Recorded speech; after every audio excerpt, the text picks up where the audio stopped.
ప్రార్థనలో ఏకీభవించినట్లయితే ప్రార్థించుకొని మనం ఈరోజు ఏర్పాటు చేయబడిన పాఠాన్ని వివరించుకుందాం. అందరూ కూడా తల వంచి ప్రార్థనలో ఏకీభవించాల్సిందిగా మనం చేసుకుంటున్నాం. ప్రార్థన. పరిశుద్ధుడా, ప్రేమ నమ్మకం కలిగిన మా ప్రియ పరలోపు కన్న తండ్రి, మరలా తండ్రి ఈ బుధవారం రాత్రికాల సమయంలో యథావిధిగా మేమందరం కూడా తండ్రి కూడుకున్నటకు మీరు చూపిన కృపను బట్టి, ప్రేమను బట్టి వేలాది వందనాలు, స్తోత్రాలు చెల్లించుకుంటున్నాను తండ్రి. ప్రతి బుధవారం కూడా తండ్రి ఎన్నో ఉన్నతమైన సంగతులు మాతో మాట్లాడుతున్న రీతిని బట్టి మీకు వందనాలు తండ్రి. వింటున్న మేమందరం కేవలం విని వదిలేసే వారిలా ఉండకుండా ప్రతి మాటలోని సారాన్ని గుర్తెరిగి నీ ప్రేమను తెలుసుకునే తండ్రి ఉన్నతంగా బ్రతికేందుకు మా అందరికీ సహాయం దయచేయండి. ఎందరైతే తండ్రి నీ పిల్లలైన వారు గూగుల్ మీట్లో జాయిన్ అవ్వాలని ఆశపడుతున్నారో వారందరికీ సమయాన్ని, అనుకూలతను ప్రసాదించండి. జాయిన్ అయిన ప్రతి వారు కూడా తండ్రి శ్రద్ధ కలిగి ప్రతి మాటను కూడా విని, గ్రహించి, ఆలోచించి, అనుసరించే మంచి మనసును మా అందరికీ దయచేయండి. చెప్తున్న నాకును కూడా తోడుగా ఉండండి. ఉన్నతమైన మాటలు ఉన్నతంగా వివరించుటకు, అర్థమయ్యే రీతిలో బోధించుటకు కావలసిన శక్తిని, జ్ఞానాన్ని తండ్రి సహాయంగా అందించండి. మీ చిత్త ప్రకారం ఎటువంటి ఆటంకము లేకుండా కొనసాగేందుకు అన్ని రకాలుగా మీ సహాయాన్ని, కృపని మాకు తోడుగా ఉంచి నడిపించమని కోరుకుంటూ ఈ ప్రార్థన మా ప్రభువు రక్షకుడైన యేసుక్రీస్తు నామం పేరిట అడిగి వేడుకుంటున్నాను తండ్రి. ఆమేన్. మరొకసారి మీ అందరికీ మన ప్రభువు రక్షకుడైన యేసుక్రీస్తు నామం పేరిట వందనాలు చెల్లించుకుంటున్నానండి. మంచిది. ప్రియమైన దేవుని వారలారా,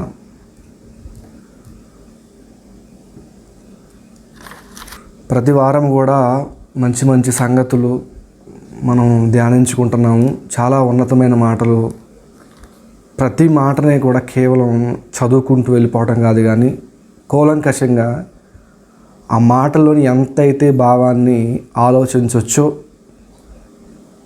అంత మ్యాక్సిమం దేవుడు మనకి ఇచ్చిన శక్తిని, జ్ఞానాన్ని బట్టి ఆలోచించి ప్రతి మాట కూడా వెలికి తీసి చెప్పడం జరుగుతుంది. జాయిన్ అయిన కొద్దిమంది అయినా కూడా జాగ్రత్తగా విన్నట్లయితే నిజంగా దేవుడు మన పట్ల కలిగి ఉన్న ప్రేమ కానీ, ఆలోచన కానీ మనకు అర్థమవుతూ ఉంటాయి. ఈరోజు కూడా ఒక మంచి సంగతిని మనం ఆలోచించబోతున్నాం. ఏంటంటే బాప్తిసమునకు భౌతిక రూపము అనే ఒక ఆలోచన మనం చేస్తున్నాం. బాప్తిసమునకు భౌతిక రూపం అంటే, భౌతిక రూపం అంటే నిజానికంటే ముందు బాప్తిసం అనేది ఆత్మీయమైనది, ఆత్మకు సంబంధించింది. దానికి భౌతిక రూపం అనేది ఒకటి ఉంది. ఎందుకు ఉంది? బాప్తిసం గురించి ఈ పాటలు మనం తెలుసుకుంటాం. బాప్తిసం గురించి చెప్పాలంటే చాలా కంటెంట్ బైబిల్లో దాగి ఉంది. అదంతా మనం చెప్పుకోవట్లే. ఈరోజు మనం మాట్లాడేది ఏంటంటే బాప్తిసం యొక్క ప్రాధాన్యత అర్థమవుతుంది మనకి ఈరోజు. అంటే దాని విశిష్టత ఏంటి, దేవుడు ఎందుకు బాప్తిసాన్ని ఇంట్రడ్యూస్ చేశాడు, అది నిజంగా మన జీవితాల్లో తీసుకోవాల్సిందేనా, ఎందుకు, దాని ప్రాధాన్యత మాత్రమే తెలుసుకుంటాం. దాని గురించి చాలా సంగతులు ఉన్నాయి చెప్పాల్సింది. అవన్నీ చెప్పడానికి సరిపోదు మనకున్న ఈ 45 నిమిషాల్లో. కాబట్టి బాప్తిసం యొక్క ఇంపార్టెన్స్ని మనం తెలుసుకుంటాం ఈ పాటలో. అయితే ప్రియమైన దేవుని వారలారా, బాప్తిసం అనగానే చాలామందికి 50% క్రైస్తవులైన వారికి కూడా ఎప్పుడు గుర్తొస్తుందంటే బాప్తిసం అనేది మ్యాక్సిమం పెళ్ళిళ్ళు చేసుకునేటప్పుడు ఫస్ట్ అడుగుతారనమాట, బాప్తిసం తీసుకున్నావా అని అడుగుతారు. అంటే బాప్తిసం తీసుకోకపోతే ఏం చేయాలి? పెళ్లి రోజు కానీ పెళ్ళికి ముందు కానీ బాప్తిసం తీసుకోవాలి. అంటే బాప్తిసం అంటే ఏంటంటే కొంతమందికి అర్థమైంది ఏంటంటే బాప్తిసం అనేది పెళ్లి చేసుకోవడానికి ఒక అర్హత. ఈరోజు కూడా చాలామందికి కూడా బాప్తిసం గురించి పూర్తి అవగాహన లేదండి. అంటే లేదు, మనకేదో తెలుసని మనం ఏదో చెప్పట్లేదు, కానీ తెలుసుకోవాల్సిన బాధ్యత మనందరికీ ఉందని తెలియజేస్తున్నాను. అంటే బాప్తిసం అనేది పెళ్ళి చేసుకునేటప్పుడు తీసుకోవాలి కాబట్టి దానికి ఒక అర్హతగా ఉండాలేమో అనుకునే వాళ్ళు కూడా లేకపోలేదు. అదొకటైతే ఇంకొంతమంది ఎలా ఉంటారంటే 10th క్లాస్ అయిపోయింది, ఇంట్లో వాళ్ళకి బాప్తిసం ఇప్పించవచ్చు, మా పిల్లోడికి కానీ బాప్తిసం ఇప్పించాలి అని ఆలోచించే తల్లిదండ్రులు కొంతమంది ఉంటారు. అంటే 10వ తరగతి అయిపోయిన తర్వాత బాప్తిసం తీసుకోవటం, లేకపోతే ఇంటర్ అయిపోయిన తర్వాత బాప్తిసం తీసుకోవటం, లేకపోతే డిగ్రీలో మంచి మార్క్స్ వస్తే బాప్తీసం తీసుకోవటము, ఇలా చేస్తూ ఉంటారు. అంటే మనకి ఏదైనా మంచి జరిగితే ఓకే మనం అంతా బాగానే ఉన్నాం అనుకున్నప్పుడు బాప్తీసం తీసుకునే వాళ్ళు కూడా లేకపోలేదు. ఇంకొంతమంది అయితే జనవరి ఫస్ట్ అప్పుడు కానీ, December 25 అంటే క్రిస్మస్ సమాజం అంతా జరుపుకుంటున్న యేసుక్రీస్తు జన్మదినం రోజున కానీ బాప్తీసం తీసుకోవటం అలవాటుగా ఆచారంగా మారిపోయింది. బాప్తీసం తీసుకుంటున్న చాలామందిలో కూడా బాప్తీసం అనుకున్న అర్థం అనేది చాలామందికి తెలియకపోవచ్చు. తెలుసుంటే సంతోషం, అయినా వినండి కొన్ని ఉన్నతమైన సంగతులు మాత్రం తెలుసుకుంటారు అని చెప్పడం నేను ఏమాత్రం సందేహపడను. ఇలా బాప్తీసాన్ని గురించి చాలా అవగాహనలు, చాలా ఆలోచనలు కూడా ఉన్నాయి. అయితే దేవుడు దీనికి ఇచ్చిన ప్రాధాన్యత ఏంటి, మనిషి జీవితంలో అది ఎంతవరకు ఉపయోగపడుతుంది, దేని కొరకు ఉపయోగపడుతుంది అనేది మనం ఆలోచించుకుంటూ వెళ్దాం. ప్రతి మాటని కూడా జాగ్రత్తగా ఆలోచించండి. బాప్తీసం తీసుకునే వాళ్ళు ఉన్నారు, దీంట్లో తీసుకున్న వాళ్ళు ఉన్నారు. తీసుకొని వాళ్ళు తీసుకోవడానికి సిద్ధపడటానికి జాగ్రత్తగా ఉండండి. తీసుకున్న వాళ్ళు తీసుకున్న తర్వాత దేవుడు ఏం చెప్పబోతున్నాడనే విషయంతో ఎదురు చూస్తూ జాగ్రత్తగా ఉండండి. మంచిది. అయితే ప్రియమైన దేవుని వాళ్ళారా, దీనికంటే ముందు ఒక విషయాన్ని చెప్పుకుంటే నేను ముందుకు వెళ్తాను. దేవుని యొక్క ఆలోచన గుర్తు చేస్తూ నేను ముందుకు వెళ్ళాలనుకుంటున్నాను. ఏంటంటే దేవుని ఆలోచన ఎలా ఉంటుందంటే మనిషికి క్లియర్గా అర్థం అవ్వాలనుకుంటాడు దేవుడు. ఎంత డెప్త్లోకి వెళ్తే మనిషికి అర్థం అవద్దో అంత కిందకి వస్తాడు దేవుడు. ఇక్కడ దాకా వెళితే కానీ మనిషికి అర్థం కాదంటే అక్కడ దాకా వస్తాడు. దేవుని ఆలోచన ఎలా ఉంటుంది, ఎలా అంటే ఇప్పుడు మనం ఒక బిల్డింగ్ కట్టాలనుకున్నాం అనుకోండి, దానికి ఇంజనీరింగ్ అనేవాడు ప్లాన్ ఇవ్వాలి. ఎలా ఇస్తాడు, ఒక బ్లూ ప్రింట్ తీసుకొస్తాడు.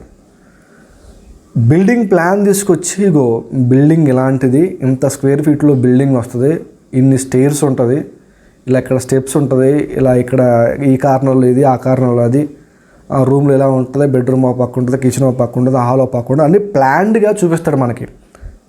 3 డైమెన్షన్లో చూపిస్తాడు, 3D వ్యూలో చూపిస్తాడు అనమాట. అంటే ఏ కార్నర్లో చూస్తే ఎలా బిల్డింగ్ రాబోతుంది, ఎందుకంటే కొన్ని కోట్ల రూపాయలు పెట్టి కట్టేది కాబట్టి, కొన్ని లక్షల రూపాయలు పెట్టి కట్టేది కాబట్టి ఏం చేస్తాడంటే ఇంజనీరింగ్ అనేవాడు ముందు ప్లాన్ అనేది ఒకటి చూపిస్తాడు. మనం ఒక బిల్డింగ్ కట్టాలనుకున్నాం అనుకోండి, ఇంజనీర్ అనేవాడు ప్లాన్ తీసుకురావాలి. ఈ బిల్డింగ్ ప్లాన్ తీసుకొచ్చినప్పుడు ఆ ప్లాన్ మనకు అర్థం అవ్వాలి. ఓకే ఇది ఇలా కట్టబోతున్నాడు, ఇలా ఉండబోతుంది అని ముందు ఆ బిల్డింగ్ ప్లాన్ అనేది ఒక చార్ట్ కానీ ఏదో 3Dలో కానీ ఏదో డిజిటల్లో కానీ మనం చూపిస్తాడు. చూసిన తర్వాత మనకేం అర్థమవుతుంది అంటే ఓహో రాబోయే బిల్డింగ్ ఎలా ఉండబోతుంది, ఒక ఇమాజినరీ పార్ట్ అనేది మనకు క్రియేట్ అవుతుంది మైండ్లో. అవునా, ఒక పార్ట్ అనేది క్రియేట్ అవుతుంది. ఓకే బిల్డింగ్ అనేది ఇలా ఉండబోతుంది, బిల్డింగ్ అనేది ఇలా రాబోతుంది. ఆ తర్వాత కూడా బిల్డింగ్ కన్స్ట్రక్షన్ అయిపోయిన తర్వాత కూడా పెయింటర్ కూడా ముందేస్తాడనమాట. పెయింటర్ కూడా ఏం చేస్తాడంటే AutoCAD అనుకుంటా, అదేనా ఏదో ఉంటుంది ఆ యాప్లో, ఆ సాఫ్ట్వేర్లో ఏం చేస్తాడంటే చూపిస్తాడు ముందు, ఇగో మీ బిల్డింగ్కి ఇలాంటి కలర్స్ వస్తాయి, ఇలా మీ బిల్డింగ్ కనబడబోతుంది. కట్టడం ఒక ఎత్తు అయితే దానికి పెయింట్ వేయడం ఒక ఎత్తు, అది కూడా చూపిస్తాడు. అవునా, అది రైట్ AutoCAD. ఈ AutoCADలో ఏం చేస్తాడంటే ఆల్మోస్ట్ మన ఇంటిని ఫోటో తీసినట్టే ఉంటుంది అనమాట. అంటే కట్టక ముందే, పెయింట్లు వేయకముందే ఇంటిని కనుక కట్టిన తర్వాత ఫోటో తీసి చూస్తే ఎలా ఉంటుంది అలా చూపిస్తాడు ఇంటిని. అంటే చూడగానే మనది ఓకే రైట్ బిల్డింగ్ ఇలా ఉండబోతుంది, కలర్ ఇలా ఉండబోతుంది, ఫ్రంట్ బ్యాక్ ఇంట్లో లోపల బయట మొత్తం కిచెన్ ఎలా ఉండబోతుంది మొత్తం కూడా. ఒక ఆర్కిటెక్ట్ కూడా ఇంట్లో ఏ డిజైన్స్ పెట్టాలని ముందుగానే ఒక ఇమేజ్ చూపిస్తాడు. ఈ ముందుగానే ఎందుకు చూపిస్తారంటే తర్వాత ఎలా ఉండబోతుంది అనే విషయం ఇమాజిన్ చేసుకోవాలి, నీకు అర్థం కావాలి. దానికోసం ఏం చేస్తాడు వీళ్ళందరూ కూడా ముందే ప్లాన్డ్గా ముందుగానే ప్లాన్ అనేది ఎగ్జిక్యూట్ చేసి నేను ముందు పెడతారు. అప్పుడు కానీ మనిషికి అర్థం కాదు ఓకే రైట్ ఇలా ఉండబోతుంది అంటే. అర్థం కావడం కోసం ఏం చేస్తారంటే ప్లాన్ అనేది ముందు నీకు చూపిస్తాడు. యాజ్ ఇట్ ఈస్గా సేమ్ దేవుడు కూడా అంతే. బైబిల్ అనేది దేవుడు ఎలా ఇచ్చాడు తెలుసా, ఒక ప్లాన్డ్గా ఇచ్చాడు. డైరెక్ట్గా చెప్పుకుంటారు అలా దేవుడు ఎక్కడ కూడా. అలా ఎలా చెప్పగలుగుతామంటే మనం పాత నిబంధన ఒకటి కొత్త నిబంధన ఒకటి డివైడ్ చేశాడు దేవుడు. ఈ డివైడ్ చేయటంలోనే మనకు అర్థమైపోద్ది పాత నిబంధనలో దేవుడు ఏం చెప్పాడు, కొత్త నిబంధనలో దేవుడు ఏం చెప్పాలనుకుంటున్నాడు, ఈ 2 నిబంధనలు ఎందుకు డివైడ్ అయ్యాయి అన్నది మనకు ఆలోచిస్తే దేవుడు కూడా ముందు ఏం చేశాడంటే ప్లాన్ అనేది ఎగ్జిక్యూట్ చేసి చూపించాడు. మనిషి అనేవాడికి వెంటనే చూపిస్తే వెంటనే చెప్తే ఏం అర్థం కావు. ఏం చేయాలంటే ఒక ప్లాన్ అనేది ఎగ్జిక్యూట్ చేశాడు ముందు, అంటే ఒక ఛాయారూపం.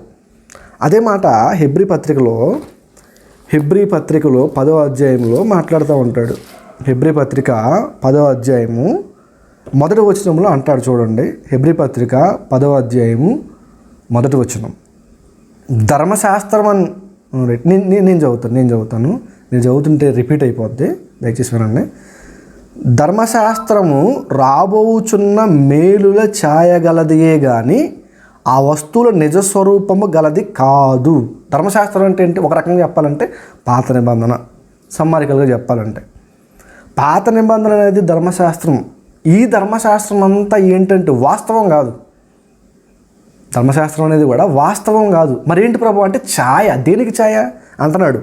రాబోవు దానికి, అంటే కలగబోవు దానికి, దీని తర్వాత ఒకటి రాబోతుంది దానికి, ఆ నిజానికి ఇది ఛాయ. బిల్డింగ్ ఇది ఈ చాట్లో కనిపించేది బిల్డింగ్ కాదు, ఇదేంటి ఛాయ. దీని తర్వాత కొంత పెద్ద స్థలంలో బిల్డింగ్ రాబోతుంది. ఈ చాట్లు చూసి ఇందులో నేను ఉంటా అంటే కలవదు. ఇది జస్ట్ నీకు అర్థం కావడం కోసం ఛాయ, బ్లూ ప్రింట్, ప్లాన్ అంతే. దీని తర్వాత ఎగ్జిక్యూషన్ జరిగితే అప్పుడు కనపడేది నిజం. ఆ నిజానికే ఈ ముందు ఛాయ అనేది చూపెడతా ఉంటాం. అదేవిధంగా దేవుడు కూడా ధర్మశాస్త్రం అనే దాన్ని ఏం చేశాడంటే పాత నిబంధనని ఛాయగా ఇచ్చాడు. దేనికి ప్రభు ఛాయ అంటే వాస్తవానికి ఛాయ. అంటే ధర్మశాస్త్రం వాస్తవం కాదా? అర్థమవుతుంది మీకు? ధర్మశాస్త్రం వాస్తవం కాదు, వాస్తవానికి ఛాయ. ధర్మశాస్త్రం అంతా కూడా వాస్తవానికి ఛాయ. ఫర్ ఎగ్జాంపుల్ ఎలా ఛాయగా ఉందంటే అర్థం కావడం కోసం చెప్తున్నాను. ఇప్పుడు పాప పరిహారార్థ బలి అనేది ఒకటి పెట్టాడు దేవుడు. ఏంటది? పాపము చేసిన వారికి పరిహారం ఒకటి ఇస్తున్నాను నేను, ఒక అనుకూలతను ఏర్పరుస్తున్నాను మీకు. పాపము చేసిన వాడు తన పాపాన్ని పోగొట్టుకునే అవకాశం ఉంటుంది. ఇది ఎప్పుడు తెలిసింది మనకి? దేవుడు యాజకులను పెట్టి, తర్వాత ప్రత్యక్ష గుడారాన్ని పెట్టి యాజకులను, ప్రధాన యాజకులు కొంతమందిని ఏర్పరిచి, ఓకే దేవుడు మనం చేసిన పాపాన్ని ఎక్స్క్యూజ్ చేస్తాడు అన్న విషయం ఎప్పుడు అర్థమైంది మనకి? ఇక బలులు అనేవి పెట్టినప్పుడు. అవునా? ఆ బలు కూడా ఎలా ఇవ్వాలి అనేది దేవుడు కొన్ని నియమ నిబంధనలు పెట్టాడు. అంటే పాత నిబంధనలు ఏంటంటే పాపం అనేది పోతుంది. ఎలాగా? ఇగో జంతువుల యొక్క రక్తము, లేకపోతే కోడల యొక్క రక్తము, పక్షుల యొక్క రక్తం, వీటిని ఈ రక్తాలు అనేవి మనిషి పాపాన్ని తీయగలుగుతున్నాయి. అంటే రక్తం పాపాన్ని తీయగలుగుతున్నది పాత నిబంధనలు దేవుడు ఇంట్రడ్యూస్ చేసుకుంటూ చెప్పిన విషయం. జాగ్రత్తగా వినండి, ఎక్కడ కూడా డీవియేట్ అవ్వకుండా, డైవర్ట్ అవ్వకుండా కొద్దిగా కాన్సన్ట్రేషన్ చేసి వినండి. సింప్లిఫై చేసుకుంటూ చెప్తున్నాను వాక్యాన్ని. ఇలాగా దేవుడు పాత నిబంధనలో చెప్పుకుంటూ వచ్చాడు. ఇంకో విషయాన్ని దేవుడు ఆజ్ఞలను ఇచ్చుకుంటూ విశ్రాంతి దినం గురించి మాట్లాడతాడు. ఏంటది? ఏంటంటే ఇగో పలానా రోజు నువ్వు, అంటే శనివారం, ధర్మశాస్త్ర ప్రకారంగా విశ్రాంతి దినం శనివారం. ఈ శనివారం రోజు నువ్వు ఏం చేయాలంటే ఏ పని చేయకూడదు, దేవుడిని ఆరాధించాలి. ఇక్కడ ఏం చెప్తున్నాడు తెలుసు? దేవుడు ఆరాధించాలి అన్న మాట ఇంట్రడ్యూస్ చేస్తున్నాడు. ఎలా ఆరాధించాలి? అదంతా భౌతిక రూపం. ధర్మశాస్త్రం అంతా భౌతిక రూపం, అంటే ఫిజికల్గా ఉంటుంది, స్పిరిచువల్గా కాదు. ఆరాధించాలి అనే ఒక కాన్సెప్ట్ని దేవుడు ఇంట్రడ్యూస్ చేస్తున్నాడు. డైరెక్ట్గా ఇగో ఇది ఇలా చేయాలి ఆత్మానుసారంగా అంటే అర్థం కాదు. ఏం చేయాలి? విశ్రాంతి దినం అనేది ఉంది, ఆ రోజు మీరు ఆరాధించడం అనేది ప్రభువా ఏంటంటే మీరు ఏ పని చేయకుండా నేను చేసిన వాటన్నిటిని మీరు ఏం చేయాలంటే జ్ఞాపకం తెచ్చుకుంటూ మీ పిల్లలతో మాట్లాడండి, ఇంట్లో కూర్చోండి, దేవుడు ఏం చేశాడో చెప్పండి. వీటి గురించి మీరు చెప్పడమే, ఇంట్లో వాళ్ళతో మీరు చర్చించడమే ఆరాధన అన్నట్లు ఒక రకంగా పాత నిబంధన కాలంలో దేవుడు చెప్పుకుంటూ వచ్చాడు. ఇలా ప్రతిదీ కూడా ఇప్పుడు పండగలు అనేవి ఉన్నాయి, పండగలు కూడా ఆచరించాలని చెప్పాడు. పండగలప్పుడు అందరూ రావాలి, కోడలు దూడలు, నీ వారు నీ పొరుగువారు అందరూ రావాలి, వచ్చి ఏం చేయాలి? మరలా అక్కడ ఆరాధన చేయాలి పండగ పేరుతో అనేది ఒకటి ఇంట్రడ్యూస్ చేసుకుంటూ వచ్చాడు. ఇలా మాట్లాడుకుంటూ పోతే ధర్మశాస్త్రంలో చాలా ఉన్నాయి. ఇవన్నీ కూడా వాస్తవాలు కాదు, రాబో వాటి నిజ స్వరూపాలు. రాబోవాటి నిజ స్వరూపాలు చెప్పుకుంటూ దేవుడు ముందుగానే చెప్పుకుంటూ వస్తున్నాడు. అంటే దేవుడు ముందుగానే కొన్ని ఇంపార్టెంట్ విషయాలని ఆరాధించడం చాలా ఇంపార్టెంట్. దానికి ముందు కొంచెం బేసిక్స్ చెప్పుకుంటూ రావాలి. ఇప్పుడు పిల్లలకు కూడా చూడండి, వెంటనే ఫస్ట్ పాఠమే మొత్తం చెప్పాడు. మ్యాథ్స్ అనుకోండి, first plus minus into divide by చెప్తాడు. ఆ తర్వాత ఈ బేసిక్స్ నుంచి అప్పుడు నువ్వు నేర్చుకోవాల్సింది చేయాల్సింది చాలా ఉందని చెప్పుకుంటూ ఆ తర్వాత చెప్తాడు. ఇవేంటి? Just basics. ఇప్పుడు నీకు కూడిక మైనస్ తీసివేత రాలేదనుకోండి, నీకు మ్యాథ్స్ ఏం వస్తుంది? అప్పుడు ఏం చేయాలి? కూడికలు, హెచ్చవేతలు, తర్వాత తీసివేతలు, ఇవన్నీ ప్లస్ మైనస్ ఇంటూ డివైడ్ ఇవన్నీ నేర్చుకుంటే ఏమవుతుందంటే పెద్ద ఫార్ములాకు నువ్వు వాడతావు. ఇక్కడ ఉంటాం కదా ఇంపార్టెంట్. ఇవి నేర్చుకోవడం మాత్రమే కాదు, ఇవి బేసిక్స్ మాత్రం అంతే. ఇవి నేర్చుకుంటే ఆ తర్వాత ఏమవుతుందంటే అసలైన లెక్క ఏంటో నువ్వు అర్థమవుతుంది. దేవుడు కూడా అంతే. అసలు లెక్క ఏంటో అర్థం కావాలంటే ముందు ఏం చేసినట్టే దేవుడు చిన్న చిన్నవి చూపించుకుంటూ బేసిక్స్ నేర్పించుకుంటూ వచ్చాడు. మన పరిభాషలో మనకు అర్థం కావాలంటే అంటే బేసిక్స్ దేవుడు నేర్పించుకుంటూ వచ్చాడు. బేసిక్స్ నేర్పుతున్నాడంటే దాని తర్వాత మనం తెలుసుకోవాల్సింది చాలా ఉన్నట్టు లెక్క, చాలా ఉన్నట్లు. ఒక విషయాన్ని దేవుడు ప్రస్తావిస్తున్నాడంటే దాని గురించి అది ఏదర్ ముందుగానే చెబుతున్నాడంటే అది మనుషులకి మంచి చేసేదైనా ఉండాలి, రెండోది అది చెడు చేసేదైనా ఉండాలి. దేవుడు ముందుగానే చెబుతున్నాడంటే అర్థం కావడం కోసం ఒక మాట చెప్తాను. యేసుక్రీస్తు వారు ఉన్నాడు. యేసుక్రీస్తు వారి గురించి దేవుడు ముందుగానే ప్రవచించుకుంటూ వచ్చాడు. ఎక్కడ? ధర్మశాస్త్రంలో. అంటే ఏం జరగబోతుంది? అదొక పెద్ద ప్రక్రియ. యేసుక్రీస్తు అనేది అదొక పెద్ద సబ్జెక్టు, పెద్ద మెటీరియల్, పెద్ద కంటెంట్ అది. ఆ యేసుక్రీస్తు వారి గురించి నీకు అర్థం కావాలంటే ముందుగానే చెప్పుకుంటూ వచ్చాడు, ఛాయలో చూపెట్టుకుంటూ వచ్చాడు. ఎందుకని? ఆయన ప్రాధాన్యత చాలా ఉంది. ఇలా ఛాయలో చూపెట్టిన ప్రతి వాటికి ప్రాధాన్యత ఉంది. ప్రతి వాటికి కూడా పెద్ద పెద్ద ప్రాధాన్యత ఉంది. అది మంచిగా అయి ఉండాలి, చెడైనా అయి ఉండాలి. యేసుక్రీస్తు వారిని ధర్మశాస్త్రంలో చూపెట్టిన దేవుడు అదే ధర్మశాస్త్రంలో యోధాను కూడా చూపెట్టాడు. యోధా అని పేరు రాయలేదు కానీ యోధా గురించిన విషయాలు చెప్పాడు. యేసుక్రీస్తు వారు మంచి చేస్తుంటే యోధా చెడు చేస్తాడు. అంటే ఈయన పాత్ర కూడా చాలా ఉంది. యేసుక్రీస్తు వారు మరణించడానికి ఒక రకంగా కారణం అయ్యాడు యోధా. ఈయన గురించి కూడా రాశాడు. అంటే ఎవరెవరి పాత్రలు అయితే ఎవరెవరి గురించి అయితే దేవుడు పాత నిబంధన కాలంలో ధర్మశాస్త్రం రాయబోతున్నాడో అవన్నీ ఒక మేజర్ రోల్ అనేవి కొత్త నిబంధన కాలంలో జరిగించబోతున్నాయి. చాలా ఇంపార్టెంట్ ఉంటుంది.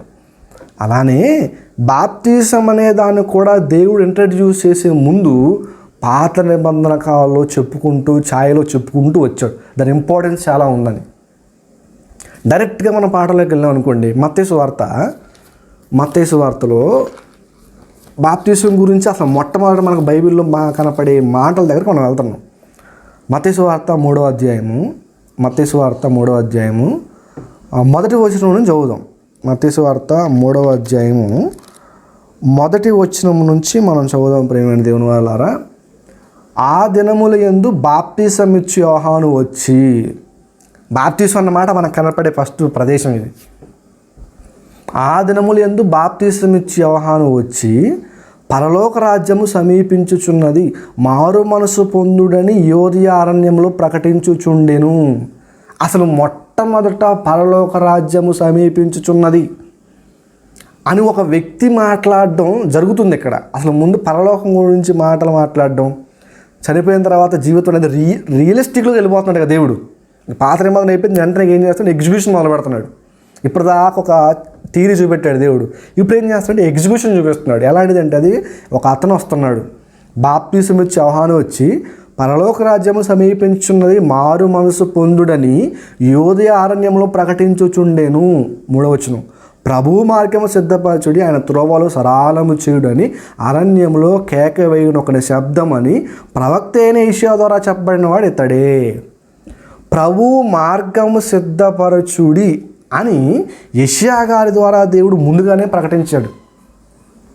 ఇక్కడ ఎవరి కొరకు యోహాను గారు వచ్చారంటే యేసుక్రీస్తు వారి కొరకు. ప్రభువు మార్గము ఆ ప్రవచనం ఎక్కడుందంటే యెషయా గ్రంథము 40వ అధ్యాయము చూద్దాం. చూడండి ఒకసారి, అది కూడా ప్రవచనం అన్నాడు కదా, ప్రవచనం కూడా చూద్దాం ఒకసారి. యెషయా గ్రంథము 40వ అధ్యాయంలో 3వ వచనం చూద్దాం. యెషయా గ్రంథము 40వ అధ్యాయము 3వ వచనం, ఆలకించుడి, అడవిలో ఒకడు ప్రకటించుచున్నాడు ఎట్లనగా, అరణ్యములు యెహోవాకు మార్గము సిద్ధపరచుడి, ఎడారిలో మా దేవుని రాజమార్గము సరళము చేయుడి అనుకుంటూ ప్రవచనం మాట్లాడుతున్నాడు. ఇప్పుడు యోహాను గారు కొంతకాలం బ్రతికాడు. తర్వాత యోహాను గారు ఎవరి కొరకు వచ్చాడంటే యేసుక్రీస్తు వారి గురించి చెప్పడం కోసం యోహాను గారు పుట్టాడు. యేసుక్రీస్తు వారు బ్రతికింది అంతకాలం, ఈ మాట జాగ్రత్తగా ఉండండి. యేసుక్రీస్తు వారు బ్రతికింది అంతకాలం 33.5 సంవత్సరాలు. 33.5 సంవత్సరాల ఆయన జీవితం గురించి చెప్పడానికి యోహాను అనే ఒక ఆయన వస్తాడని సుమారుగా యెషయా గ్రంథము 700 BC బిఫోర్ క్రైస్ట్ 700 సంవత్సరముల కాలంలో రాయబడింది. 33.5 సంవత్సరాలు ఈ జీవితంలో జరగబోయే ఒక సంఘటన గురించి దేవుడు 700 సంవత్సరాలు బిఫోర్ క్రీస్తుకు పూర్వం 700 సంవత్సరాల క్రితం చెప్పుకుంటూ వచ్చాడు. ఏది 33.5 సంవత్సరాల జీవితం కోసం 700 సంవత్సరాలు వెనక్కి వెళ్ళిపోయాడు దేవుడు. అంటే ప్రాధాన్యత చూడండి, ఒకసారి జాగ్రత్తగా ఆలోచించండి. అంటే ఎన్నో సంవత్సరాల ముందు, ఏది ఒక 33.5 సంవత్సరాలు, గట్టిగా చెప్పాలంటే 3.5 సంవత్సరాలు సువార్త చేసి నిజం అంటే సమాజ మందిరంలోకి వెళ్ళి ఇప్పుడు ఈ 3.5 సంవత్సరాల్లో యేసుక్రీస్తు వారు ఆ చనిపోయే 3.5 సంవత్సరాల ముందు సుమారుగా, ఎగ్జాక్ట్గా కాదు, సుమారుగా అప్పుడు బాప్తీసం ఇవ్వడం మొదలు పెడతాడు. ఆ ముందు యోహాను గారికి యేసుక్రీస్తుకి 6 నెలలు తేడా కదా. ఇప్పుడు ఆ ముందు ఒక 6 నెలల ముందు అటు ఇటు కొద్దిగా ముందు కాలం, మహా అయితే ఎక్కువ కాలం కాదు, ఈ కొద్దిగా ముందు కాలంలో యోహాను గారు బాప్తీసం ఇంట్రడ్యూస్ చేస్తున్నాడు. అంటే ఇప్పుడు ఈ కాలంలో జరిగిపోయే బాప్తీసం గురించి, యేసుక్రీస్తు మార్గం గురించి దేవుడు ఎప్పుడో పురాతన కాలంలో, సుమారుగా క్రీస్తు పూర్వం 700 సంవత్సరాల ఆ కాలంలో బాప్తీసం రాబోతున్నాడు ఒక అతను, ఆ ప్రభు మార్గం సిద్ధపరుస్తాడని ఒక మాటను దేవుడు అక్కడ రాయబడుతున్నాడు. అంటే ముందుగానే పాత నిబంధనలో ఈ విషయాన్ని దేవుడు చర్చిస్తున్నాడు, మాట్లాడుతున్నాడంటే దాని యొక్క ఇంపార్టెన్స్ అనేది క్లియర్ కట్గా మనకు అవసరం. అర్థమైందా? బాప్తీసం ఇచ్చే యోహాను గారి గురించి దేవుడు చక్కగా యెషయా గ్రంథంలో మాట్లాడాడు. ఒక వ్యక్తి గురించి మాట్లాడతాడంటే ఆ వ్యక్తి చేయబోయే పని గొప్పదై ఉండాలి, అది మంచిలోనైనా చెడులోనైనా.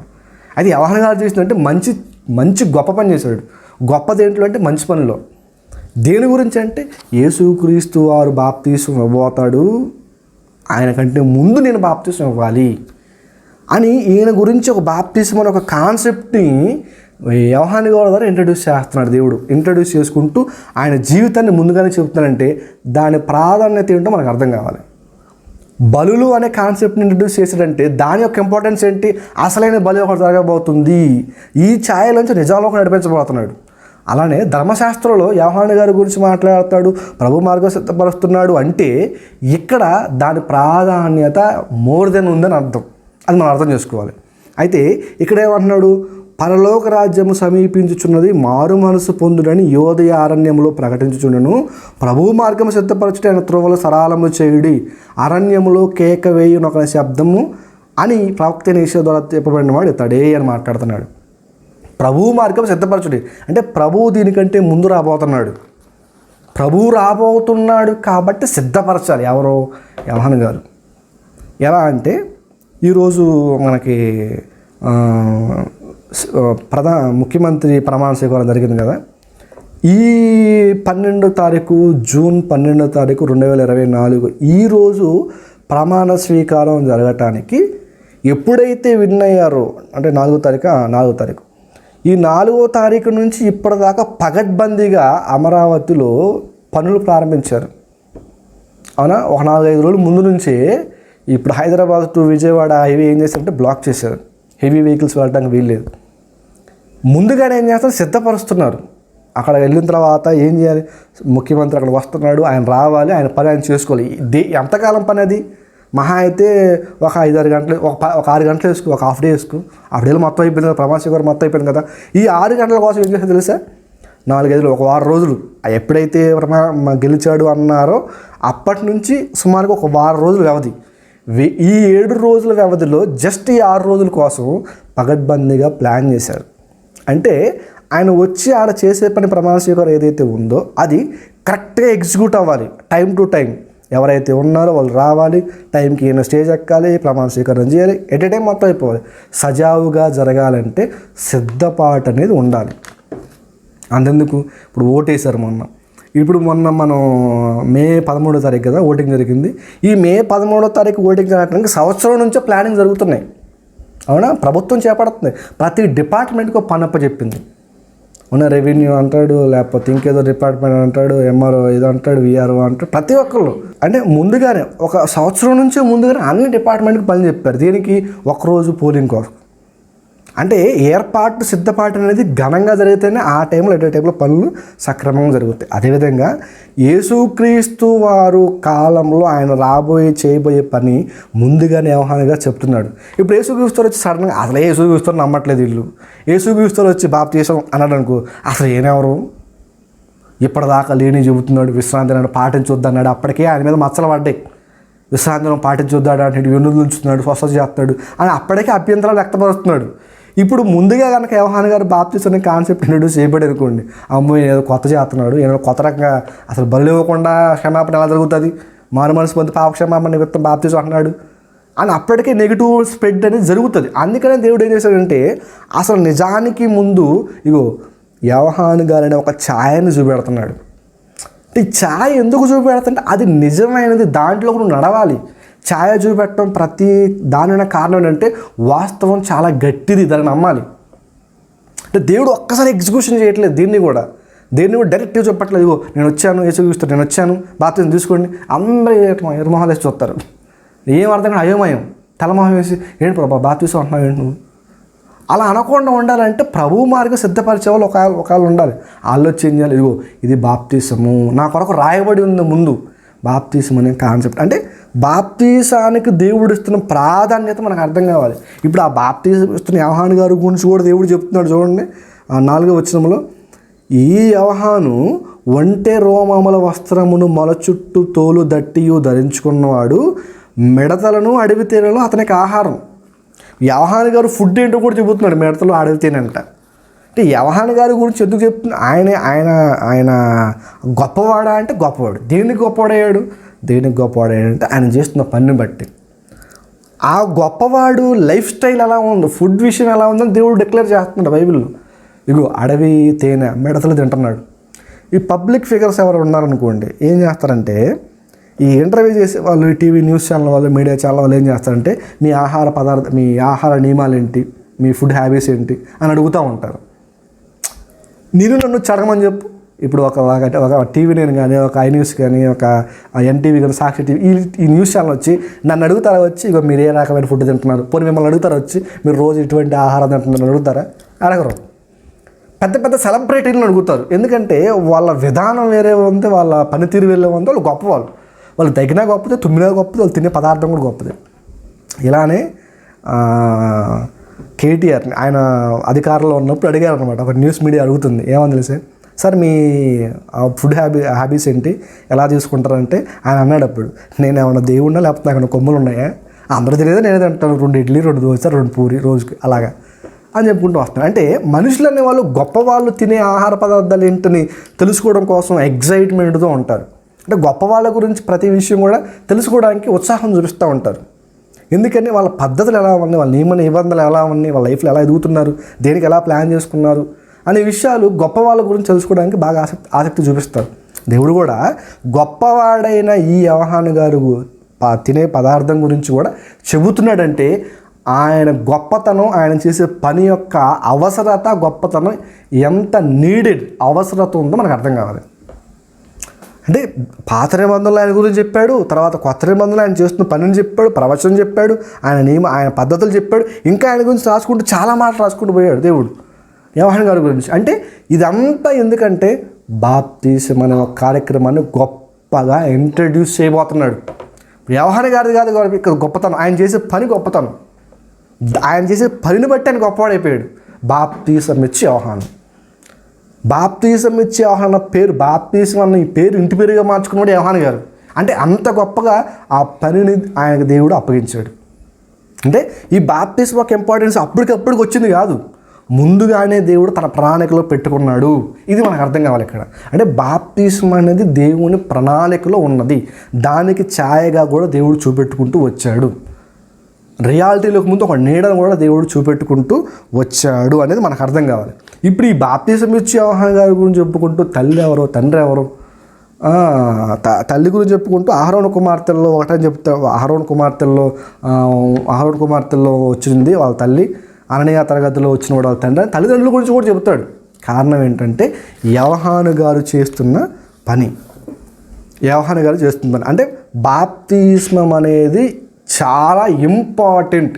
కాబట్టి బాప్తిసం ఇచ్చి యోహాను గారి గురించి కూడా దేవుడు పూర్తిగా ఇన్ఫర్మేషన్ ఇస్తున్నాడు, దాని గురించి వివరించుకుంటూ వస్తాడు. దాని గురించి పాత నిబంధనలో కూడా చెప్పాడు.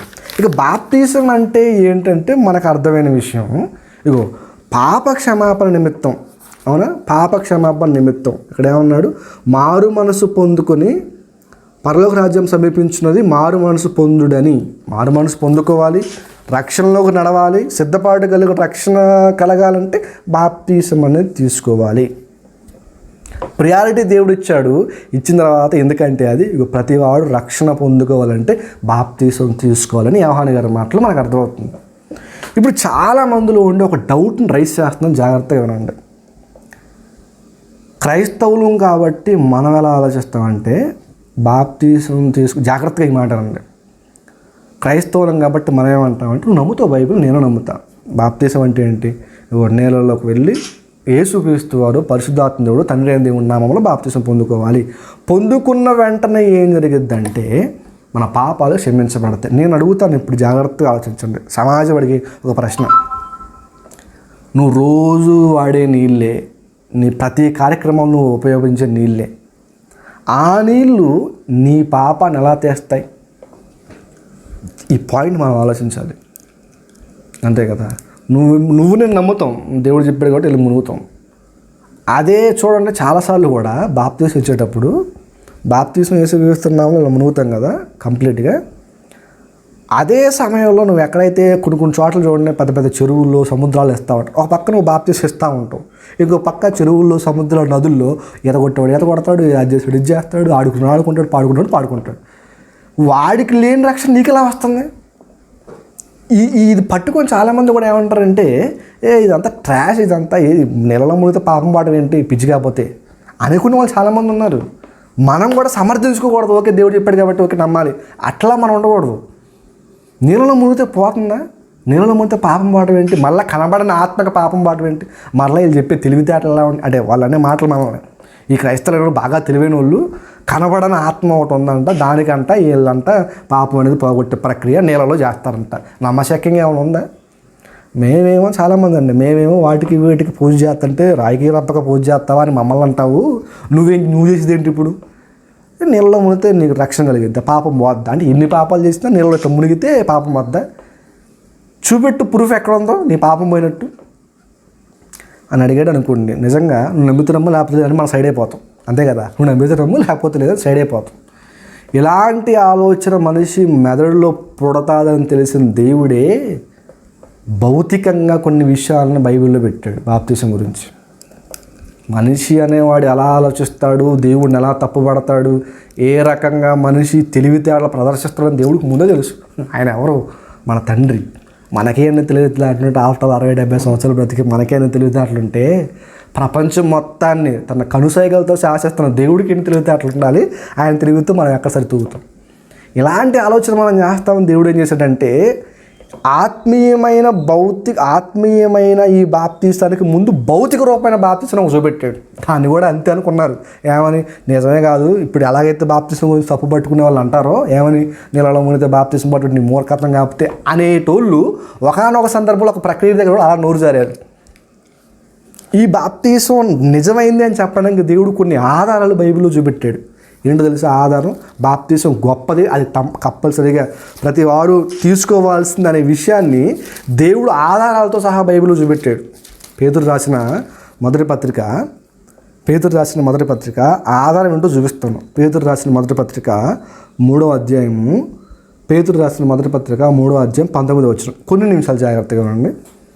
19వ వచనం, 3వ అధ్యాయం మొదటి పేతురు పత్రిక 19వ వచనం. దేవుని దీర్ఘశాంతము ఇంకా కనిపెట్టుచుండినప్పుడు పూర్వము నోవాహు దినములలో ఓడ సిద్ధపరచుచుండగా అవిధేయులైన వారి యొద్దకి అనగా చెరలోనున్న ఆత్మ యొద్దకు ఆయన ఆత్మరూపిగానే వెళ్ళి వారికి ప్రకటించెను. ఆ ఓడలో కొందరు అనగా 8 మంది నీటి ద్వారా రక్షణ పొందిరి. ఈ విషయం మనకు అర్థమైతే బాప్తిజానికి ఉన్న కనెక్షన్ మనకు అర్థమవుతుంది. అంత సబ్జెక్ట్ ఓరియంటెడ్గానే వెళ్తుంది. ఇప్పుడు మనం చెప్పుకునే ప్రతిదీ కూడా నేర్చుకునేది, తెలుసుకునేది, ఆత్మీయతకు ఉపయోగపడేది. జాగ్రత్తగా కొన్ని నిమిషాలు అండి, అయిపోతుంది కూడా, జాగ్రత్తగా ఉంది. దేవుని దీర్ఘశాంతం కనిపెడుచున్నప్పుడు పూర్వం నోవాహు దినాలను దేవుడు గుర్తు చేస్తున్నాడు. ఓడ సిద్ధపరచుండగా అవిధేయులైన వారి వద్దకు. అవిధేయులు అంటే ఎవరు? ఎవరైతే ఇప్పుడు ఆదికాండం 6వ అధ్యాయం 13వ వచనంలో ఉంటుంది. ఏమని ఉంటుందంటే, ఒకసారి ఆ మాట కొడుద్దాం. ఇది ఇలానే ఉంచి ఆదికాండము ఈ మాటను ఇలానే ఉంచుతాం, దీన్ని ముయ్యకండి. ఆదికాండం 6వ అధ్యాయం 13వ వచనంలో దేవుడు చెబుతున్నాడు ఒక మాట నోవాహుతో. ఏమని? ఆదికాండము 6వ అధ్యాయం 13వ వచనం. దేవుడు నోవాహుతో, సమస్త శరీరుల మూలముగా భూమి బలాత్కారముతో నిండి ఉన్నది గనుక నా సన్నిధిని వారికి అంతము వచ్చి ఉన్నది.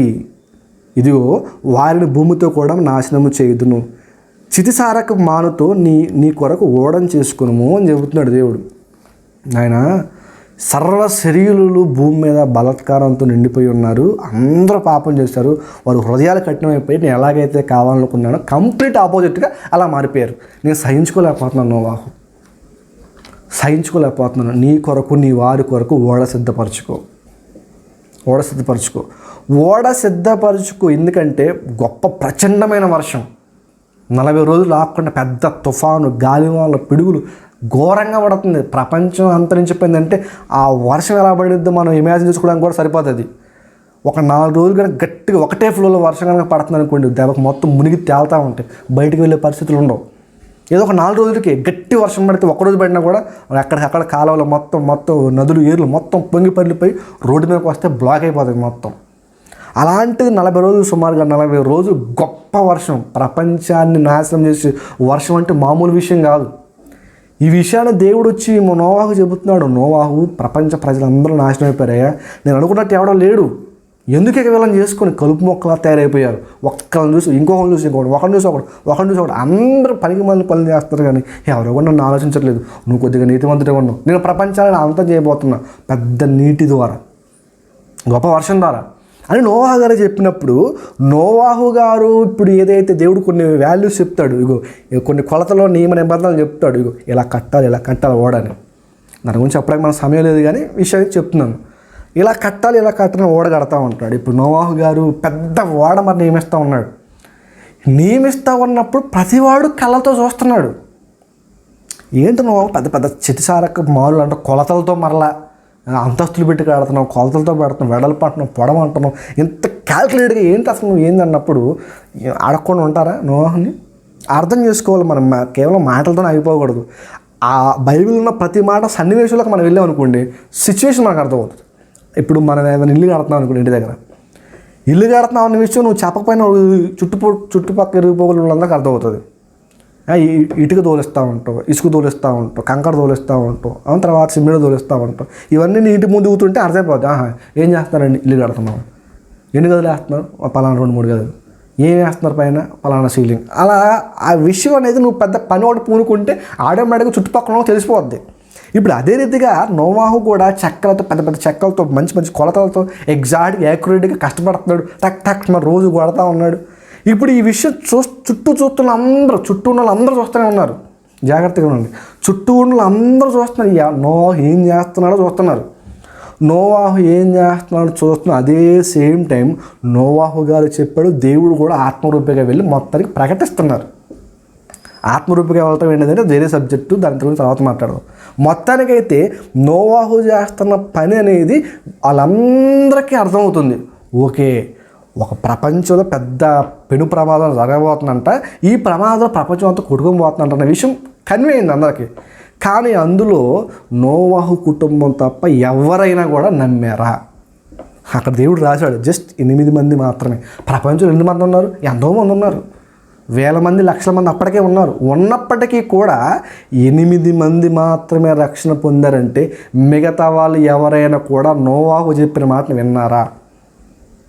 ఏం చేస్తున్నారు తెలుసా? నోవాహు చెప్పిన మాట వినకుండా 24వ అధ్యాయం మత్తయి సువార్త, 24వ అధ్యాయము మత్తయి సువార్త, నోవాహు పక్కన ఓడగడుతుంటే వాళ్ళు చేసే పని ఏంటో తెలుసా?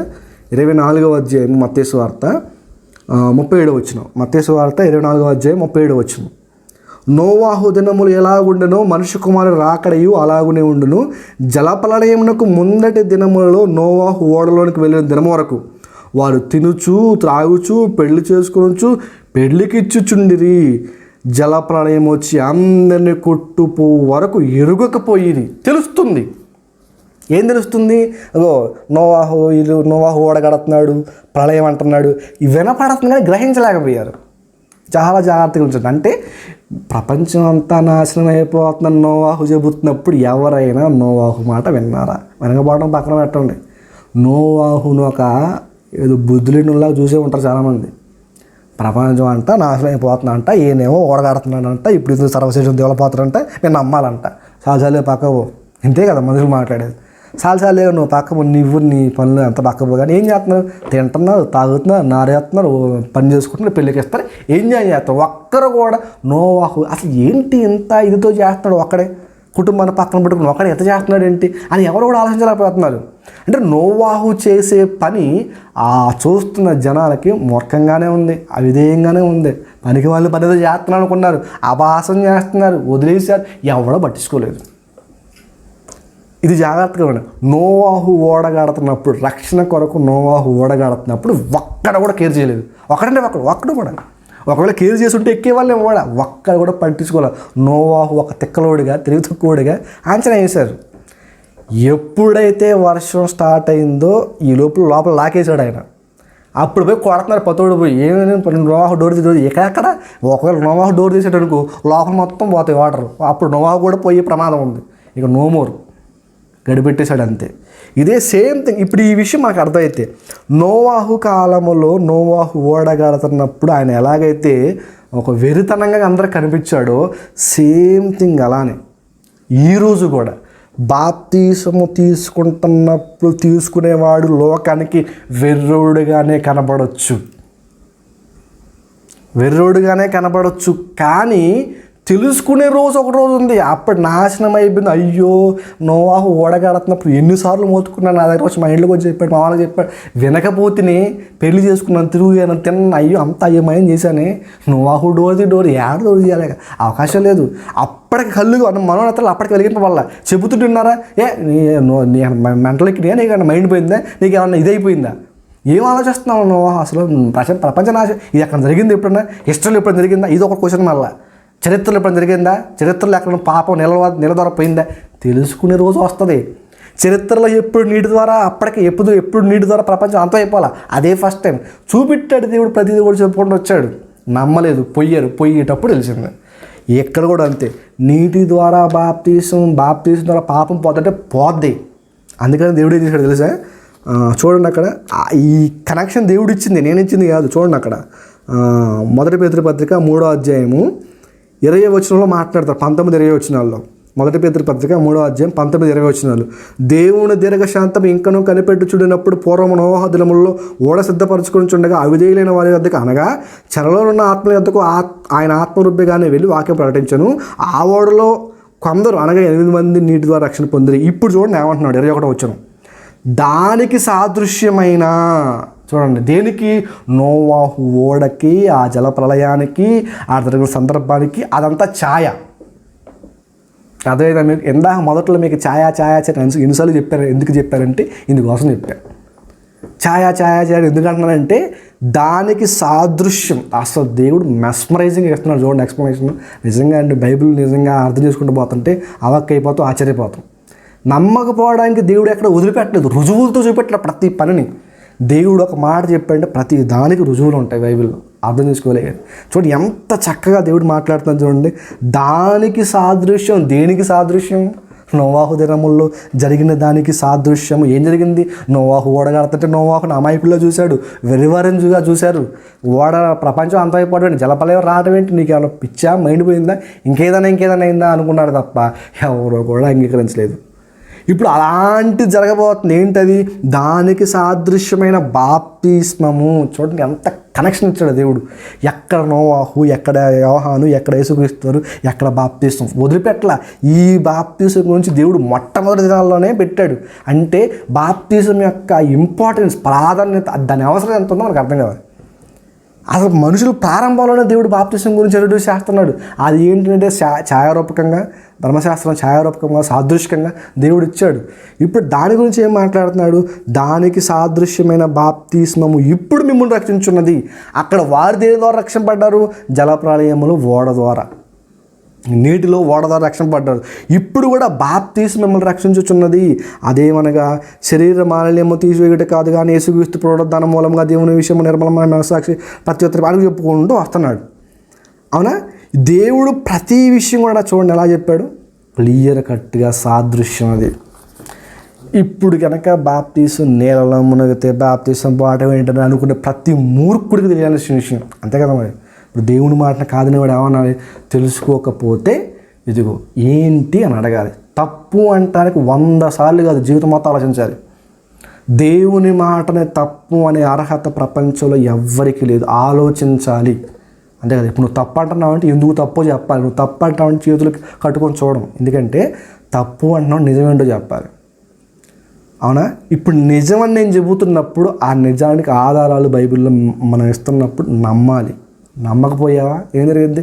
నోవాహు కాలంలో మిగతా అవిధేయులైన వారికి ఏది సంభవించిందో అదే సంభవిస్తుంది. ఇప్పుడు కానీ ఎవరైనా కానీ బాప్తిసం ద్వారా ఏంటి రక్షణ, నీళ్ళల్లో ఏం వస్తుంది, నీళ్ళలో మునిగితే ఏం వస్తుంది అని అనుకున్న ప్రతి వారికి తెలియాల్సిన విషయం ఖచ్చితంగా రక్షణ కలిగేది. ఇక్కడ ఒక చిన్న పాయింట్ మీకు గుర్తు చేస్తాను. ఏంటంటే జాగ్రత్తగా మళ్ళీ అపార్థం చేసుకోవడానికి ప్రయత్నించకండి, అర్థం చేసుకోవడానికి ట్రై చేయండి. నీటిలో ఏదో శక్తి ఉన్నది కాదు, ఇక్కడ ఈ పాయింట్ జాగ్రత్తగా జ్ఞాపకం చేసుకోవాలి. నీటికి ఏదో శక్తి ఉన్నది కాదు ఇక్కడ పాయింట్. దేవుని ఆజ్ఞ అది. నీళ్ళలో నా నిమిత్తం నువ్వు మునిగితే నేను తీసేస్తా అన్నది దేవుని ఆజ్ఞ. అంతేగా నీళ్ళకేదో పవర్ ఉందనో, నీళ్ళకేదో శక్తి ఉందనో, నీళ్ళలో అట్లా మునిగితే నువ్వు శుద్ధి పడతావనగా నీళ్ళకున్న ప్రత్యేకత కాదు అది. ఈ మాట జాగ్రత్తగా ఆలోచించండి. ఎలా అంటే ఇప్పుడు ఆదాము అవ్వకి దేవుడు ఒక పండు తినొద్దని చెప్పాడు కదా, మంచి చెడువులు తెలియనిచ్చే వృక్షఫలం ఉంది, ఆ పండు తినొద్దని చెప్పాడు కదా. ఇప్పుడు ఆ పండులో ఏమన్నా మంచి చెడులు దేవుడు గుప్తం చేశాడా? జాగ్రత్తగా ఆలోచించండి. ఆ పండులో దేవుడు మంచి చెడు అనే లక్షణాలు పెట్టాడా? కాదు. ఇక్కడ అది కాదు పాయింట్. అది పండు తింటే ఇది జరిగిద్ది, ఆజ్ఞ అతిక్రమిస్తే ఏమొస్తుంది? పాపం వస్తుంది. అది దేవుడు ఇచ్చేది. అలానే పండు తినగానే వస్తుంది, నీకు తెలుస్తాయి అని ఒక ముందుగానే ప్రోగ్రాం రాసి పెట్టాడు దేవుడు. ఇగో నువ్వు నేను అన్నమాట కాదని వెళ్ళి పండు తిన్నావా, పండులో ఉంటాయన్నా కాదు విషయం. అక్కడ దేవుడు అది తినగానే నీ మీదకి ఇచ్చే శాపం అది. అర్థమైందా? పండులో ఏదో ఉందన్నారు కదా అక్కడ మనకు జాగ్రత్తగా అర్థం కావాలి. ఆ విషయం మనకు అర్థం అనుకోండి. ఇక్కడ కూడా నీటిలో ఏదో ఉందన్నది కాదు, నువ్వు నిజంగా మారు మనసు పొందుకొని తండ్రి కుమార పరిశుద్ధాత్మ నామంలో బాప్తిసం పొందుకుంటే ఆ పొందుకున్న వెంటనే దేవుడు నీకు ఏం చేస్తాడు? రక్షణ కల్పిస్తాడు. అదేవిధంగా పొందుకున్న వెంటనే దేవుడు రక్షణ కల్పిస్తాడు. అది ప్రోగ్రామ్ చేశాడు దేవుడు. అంతా ఇది ప్రణాళికలో పెట్టుకున్నాడు. అంతేగా నీళ్ళలో ఏదో ఉంటుంది, నేను మునుగుతున్నప్పుడు రాంది నీకు మునుగుతున్నప్పుడు ఎందుకు వస్తా అంటే ఒకటే తేడా, నువ్వు మారు మనసు పొంది దేవుడిని నమ్మి మునుగుతున్నావు కాబట్టి నీడల దేవుడు చూపెట్టే కృప అది. నువ్వు దేనికి మునుగుతున్నావు? ఎదగొట్టడానికి మునుగుతున్నావు, దూకడానికి మునుగుతున్నావు, నువ్వు దేనికి మునుగుతున్నావు? నీటిలో లేదు ప్రాధాన్యత, దేవుడి మాటలో ఉంది ప్రాముఖ్యత. అది అర్థం కావాలి మనకి. అర్థమైందా? ఆజ్ఞ ప్రకారంగా వెళ్ళిన ప్రతి వారికి ఏం చేస్తాడు? దేవుడు రక్షణ కల్పిస్తాడు. అది మనకు అర్థం కావాలి. ఈ మూర్ఖులంతా ఏమనుకుంటారు? నీళ్ళలో ఏదో ఉంది, నీళ్ళలో ఏం లేదు, కానీ దేవుడి మాటలో ఉంది. ఏమిటి ఆ మాట? నా నిమిత్తం యేసుక్రీస్తు నా కుమారుడు ఉన్నాడు కదా, నా ఇద్దరు కుమారులు ఉన్నారు కదా, వాళ్ళ కోసం చేసిన త్యాగం ఉంది కదా, అది గుర్తించి నన్ను గుర్తిరిగి నీ పాపాలు ఒప్పుకొని మారు మనసు పొందుకొని నీళ్ళలో నా నిమిత్తం ప్రార్థన ద్వారా ఒక సేవకుని ద్వారా నువ్వు బాప్తిసం పొందు, నీ మీదకి పరిశుద్ధాత్మను రప్పిస్తాను. ఇది దేవుడు ప్రణాళిక. ఇది నమ్మకపోయావా? నోవాహు దినాలు గుర్తు తెచ్చుకోవాలి. లేదు నేను నమ్మను అనుకో, నమ్మకపోతే అవిధేయుడు అయిపోతావు. ఆ అవిధేయత ఎలా ఉంటుందంటే నువ్వు పోయిన తర్వాతగా నీకు అర్థం కాదు. అది దేవుణ్ణి ఎక్కడ తప్పుపట్టడానికి కానీ మిస్అండర్స్టాండ్ చేసుకోవడానికి కానీ ఎక్కడ కూడా వీలు లేదు. ఈ బాప్తిజం అనే పదం గ్రీకు పదం, బాప్తిజం అనే పదం నుంచి వచ్చింది. దీనికి అర్థం ఏంటో తెలుసా? ముంచుట లేదా పాతి పెట్టడం. ముంచడం లేదా పాతి పెట్టడం. దేన్ని ముంచాలి, దేన్ని పాతి పెట్టాలంటే నీ పాపాన్ని ఈ నీళ్ళలో నేను ఒప్పుకుంటున్నాను ప్రభా, ఇంతటితో నేను నా పాపాన్ని రూపమాపుతున్నాను, నాకు సహాయం దయచి అన్ని మనసును బట్టి దేవుడు పైన నుంచి ఇస్తాడు. అంతేందుకు ఇప్పుడు బైబిల్లో పాత నిబంధన కాలంలో విషయం అర్థం కావడం కోసం చెప్తున్నాను. పాత నిబంధన కాలంలో సున్నతి చేయించుకోవాలని దేవుడు చెప్పాడు. ఎందుకంటే ఇశ్రాయేలు గుర్తింపబడాలి, ఒక గుర్తది అంతే. ఇంకోటి ఏంటంటే మరణదోత. ఇశ్రాయేలు ఐగుప్తులో ఉన్నప్పుడు ఈ ఫరో రాజ్యాన్ని, వారి సామ్రాజ్యాన్ని దేవుడు కూల్చేస్తున్న సందర్భంలో మరణదోత వచ్చి మీ ఇంటిని తాగకముందే మీ కమ్మెలకి, నిలువు కమ్మెలకి, అడ్డ కమ్మెలకి ఏం చేస్తారంటే రక్తం పోయింది అంటాడు. ఆ రక్తం కాపాడుతుంది కదా విషయం. అక్కడ దేవుని మాటకి లోబడిన వాడిని ఆ గుర్తులు ఏం చేస్తాయంటే కాపాడతాయి. సున్నత అనేది కానీ తర్వాత ఈ రక్తపు నిలువు కమ్మెలకి, అడ్డ కమ్మెలకి రక్తం పోయటం కానీ ఇవన్నీ ఏం చేస్తాయంటే కాపాడతాయి. రక్తం కాపాడదు, సున్నత కాపాడదు. కానీ దేవుడు చెప్పిన మాట చేసావు అనుకో, దాని ద్వారా దేవుడు ఆల్టర్నేటివ్ నీకు ఇచ్చే ధన్యత ఒకటి ఉంటుంది. అదేవిధంగా ఇక్కడ కూడా అంతే. ఇక్కడ కూడా నీళ్ళు నిన్ను కాపాడు, కానీ నీటి ద్వారా దేవుడు ఇచ్చిన ఆజ్ఞలు నిన్ను కాపాడుతుంది. ఇది నిజమా అంటే ఖచ్చితంగా 100% బాప్తిసం అనేది 100% పక్కా నిజం. అందుకని దేవుడు సాదృశ్యంగా ముందే ఇలా ఒకవేళ నీటిలో మునిగితే బాప్తిసం తీసుకుంటే పాపం పోతుంది ఎందుకుంటే నోవాహు కాలాన్ని చూడు, సాదృశ్యం అని చెప్పాడు కదా దేవుడు, క్లియర్గా చెప్పాడు సాదృశ్యం. ఇప్పుడు బాప్తిసం తీసుకునేవాడు సేవకులు వెళ్ళి బాప్తిసం తీసుకుంటే చులకనంగా చూసేవాడు కూడా లేకపోలేదు. మనం ఏమో పిచ్చి పిచ్చిగా గీతలను అడుగుతున్నాం, ఈత కొడుతున్నాం, వీళ్ళు దీంట్లో వచ్చి బాప్తిసం తీసుకుంటున్నారు, ఇది రక్షణ అంటున్నారు అనుకునే వాళ్ళు చాలామంది ఉన్నారు. అలాంటి వాళ్ళు అందరూ తెలియని విషయం, వీళ్ళందరూ కూడా నోవాహు దినాల్లో ఉన్న అవిధేయులు వంటి వారు. ఇప్పుడు ఏదో వీళ్ళందరూ ఏదో అన్నామని కదా మన ఉద్దేశం. కాకపోతే ప్రతి ఒక్కరు కూడా ఆలోచించాలి. దేవుడు అంత అల్లాటప్పగా ఏది రాయడండి బైబిల్లో. ప్రతిదీ కూడా మన మంచిగా, మన ఆలోచన కొరకే. అది ఈ బాప్తీసం తీసుకోవడానికి అర్హత ఏంటంటే ఒకటే అర్హత, మారు మనసు పొందుకోవాలి. చివరికి ఒక మాట చూపించి నేను ముగిస్తాను. చివరిగా అపోస్తుల కార్యములు, బాప్తీసం ఇంపార్టెన్స్ అర్థమైంది కాబట్టి దాన్ని ఎలా తీసుకోవాలన్న విషయం ఒకటి చెప్తాను మీకు. మనందరూ తెలిసిన మాట మరలా జ్ఞాపకం చేస్తాను. 2వ అధ్యాయం అపోస్తుల కార్యములు 2వ అధ్యాయము 38వ వచనం. పేతురు గారు అంటున్నారు, అపోస్తుల కార్యములు 2వ అధ్యాయం 38వ వచనం. పేతురు, మీరు మారు మనసు పొంది పాప క్షమాపణ నిమిత్తము ప్రతివాడు యేసుక్రీస్తు నామమున బాప్తీసం పొందుడి, అప్పుడు మీరు పరిశుద్ధాత్మను వరమును పొందుదురు. బాప్తీసం యొక్క ఇంపార్టెన్స్ అర్థమైంది కదా. అది తీసుకోవాలంటే ఉండాల్సిన అర్హత ఏంటంటే, బాప్తీసం తీసుకోవాలంటే నీకు ఉండాల్సిన అర్హత ఏంటంటే మారు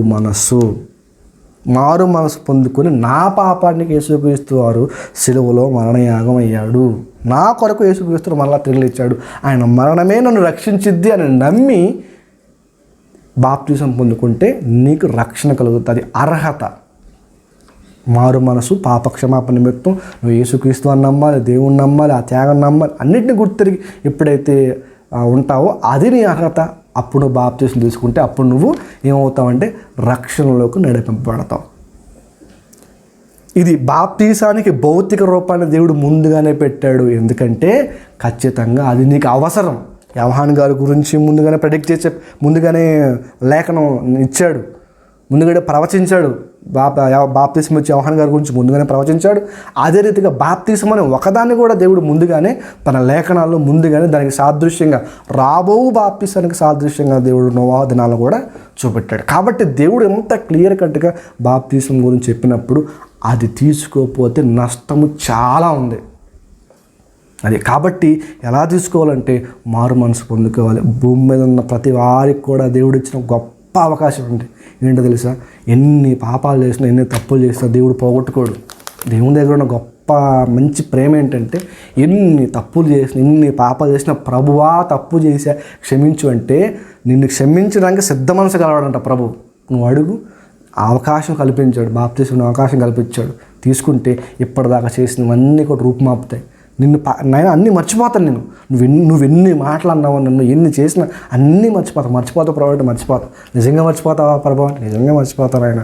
అన్నీ మర్చిపోయి నీకు రక్షణ కల్పిస్తా. కాబట్టి దేవుని ప్రేమ ఎంతగా మన మీద చూపిస్తున్నప్పుడు నిజంగా మనం కూడా దేవుడిని అర్థం చేసుకుంటూ ప్రతినిత్యము కూడా దేవుడు నా పాపాల కోసం బాప్తీసం అనే కార్యక్రమాన్ని ప్రవేశపెట్టాడు, రక్షణ కల్పించాడు. ఇక నేను ఎందుకు మనలా తప్పు చేయాలి, పాపం చేయాలని ఆలోచించుకుంటూ వెళ్తే నిజంగా మనల్ని బట్టి దేవుడు చాలా సంతోషపడతాడు. కాబట్టి ప్రియమైన దేవుని వల్ల దేవుడి మాటలు మన జీవితాల్లో నూరంతలుగా ఫలించి ఆశీర్వదించాలని కోరుకుంటున్నాను. ప్రతి ఒక్కరి జీవితాల్లో కూడా ఈ మాటలు, బాప్తీసం తీసుకున్న వాళ్ళు పాపం చేయకుండా ఇంకా అన్యోన్య సహవాసం గల వారు మీరు నడవాలి. తీసుకోలేని వాళ్ళు ఆ అర్హతని, దాని యొక్క ఇంపార్టెన్స్, ప్రాధాన్యత తెలుసుకొని బాప్తీసం తీసుకోవడానికి వేగరపడండి. మంచిది. దేవుడి మాటలు దీవించిన గాక. కళ్ళు మూసుకుని ప్రార్థన చేసుకుందాం. పరిశుద్ధుడా, ప్రేమ నమ్మకం కలిగిన మా ప్రియ పరలోక కన్న తండ్రి, విలువైన మాటల తండ్రి మాకు తెలియపరిచారు. మీకు వందనాలు తండ్రి. బాప్తీసం అంటే ఈరోజు నిన్న మొన్న వచ్చింది కాదు. దాని వెనక మీ ప్రణాళిక ఎంతో గొప్పది. ఎందుకంటే ప్రతి మనిషిని రక్షించాలని నువ్వు అనుకున్నావు తండ్రి. తెలుసుకున్న మేము దేవుడు నా కొరకు ఎంత గొప్ప గొప్ప కార్యాలు తలపెట్టినప్పుడు నేనెందుకు దేవునికి దూరంగా ఉండాలి, నన్ను కావాలని దేవుడు అనుకుంటున్నప్పుడు నేనెందుకు పాపానికి బందీ అయిపోయి ఉండాలి అని మా అందరం తండ్రి ఒకరికొకరు సెల్ఫ్ చెక్ చేసుకుంటూ, సరి చేసుకుంటూ ముందుకు వెళుతూ మీరు చూపెట్టే ప్రతి కృపకి మేము అర్హులుగా ఉండేందుకు మాకు అందరికీ సహాయం దయచండి తండ్రి. బాప్తీసం తీసుకోలేని వాళ్ళని దయతో క్షమించండి తండ్రి. తెలుసుకొని ఇకనైనా కూడా మరి సిద్ధపాడగలిగి మారు మనసు పొంది పాప క్షమాపణ బాప్తీసం తీసుకునేలాగా వారికి సహాయం దయచండి. బాప్తీసం పొందుకున్న వారు అన్యోన్య సహవాసం గల వారే ముందుకు సాగిపోవాలి వెలుగులో అని, ప్రతి వారు కూడా వెలుగు సంబంధాలు బ్రతికేందుకు వారికి సహాయం దయచండి. మరి ముఖ్యంగా తండ్రి మరి ఇప్పటివరకు ఓపికతో నీ మాట్లాడిన పిల్లలందరినీ జ్ఞాపకం చేసుకుంటుంది. మరి ప్రతి వారం కూడా కొద్దిమందిగా మేము ఉన్నా కూడా ఎన్నో ఉన్నతమైన విషయాలు మాకు తెలియపరుస్తున్నారు. ఆ ఉన్నతమైన మాటలు వినటానికి నీ పిల్లలు ఆసక్తితో తండ్రి జాయిన్ అవుతున్నారు. అందరినీ జ్ఞాపకం చేసుకుని విన్న మాటలు కేవలం విని వదిలేసే వారిలా ఉండకుండా ఆ మాటలు అనుసరించి బ్రతికే మంచి మనసు మా అందరికీ ప్రసాదించండి. అలాగే తండ్రి వింటున్న వారందరినీ జ్ఞాపకం చేసుకుని, ప్రార్థనలు ఏకీభవించిన వారిని జ్ఞాపకం చేసుకుని వారి కుటుంబాలను మీరు ఆశీర్వదించండి. ఎవరికెవరైతే ఎటువంటి ఇబ్బందులు ఇరుకులు ఉన్నాయో వారందరినీ కూడా తండ్రి పరసంబంధంగా వాటి నుండి తొలగించి ప్రతి ఒక్క ఈవితో తండ్రి వాళ్ళందరినీ కూడా తృప్తిపరిచి, సంతోషపరిచి నేను నమ్మిన వారికి ఏ కొదువ ఏ లోటు లేదు అన్న విషయాలు తండ్రి మా జీవితాల్లో నెరవేర్చండి. అంతకంటే ముఖ్యంగా ఆత్మీయతలు ఎప్పటికప్పుడు ఎదిగేందుకు మాకు సహాయాన్ని దయచేయండి. విశ్వాసాన్ని కట్టుకునేందుకు మా అందరికి తోడుగా ఉండండి. వాక్యమైన పిల్లలందరినీ కూడా మీ చేతులకు అప్పగిస్తూ మరలా మీ చిత్తమైతే వచ్చే వారము మరలా ఇదే సమయానికి తండ్రి మేమందరం కూడుకొని మరి యొక్క ఉన్నతమైన ఆలోచన మేము తెలుసుకునేంత వరకు మా అందరికీ కూడా తోడుగా ఉండి నడిపించమని కోరుకుంటూ ఈ ప్రార్థన మా ప్రభువు రక్షకుడైన యేసుక్రీస్తు నామం పేరట అడిగి వేడుకుంటున్నాను తండ్రి. ఆమేన్.